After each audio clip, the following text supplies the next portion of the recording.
আপনাকে আরেকটু দেখাই এই সিয়ানক ভ্যালির মেইন আকর্ষণ যে সৌন্দর্য। এখানে সবাই বসে বসে বিভিন্ন রকম খাবার খাচ্ছে, ইনারা বিভিন্ন রকম মাছ বিক্রি করতেছে। বিশাল জলরাশি দেখা যাচ্ছে এখান থেকে। দেখুন কি অপরূপ দৃশ্য এখান থেকে।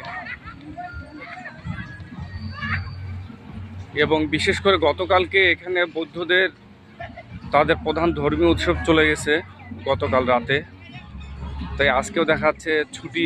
এখানকার ছুটি দেখি অনেকে এই যে দিনের বেলায় বিচে আসে, অনেকে আড্ডা দিচ্ছে, পিকনিক করতেছে, খাওয়া দাওয়া করতেছে সপরিবারে, ফ্যামিলি, তাদের ওয়াইফ, বাচ্চা কাচ্চা পুরো পরিবার সহ আসছে বিচে, তারা পিকনিক করতেছে এখানে।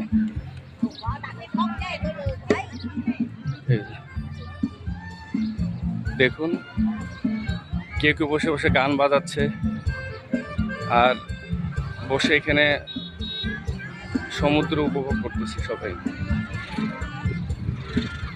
এখানে শুধু কম্বোডিয়ান না, সব দেশের লোকই আছে, বিভিন্ন কিছু কিছু ইউরোপিয়ান আছে এবং এখানে জার্মানির লোক আছে, অস্ট্রেলিয়ান আছে, কিছু কিছু পর্তুগালের লোক আছে, পর্তুগিজ, তারপর মেক্সিকান আছে, বিভিন্ন ধরনের।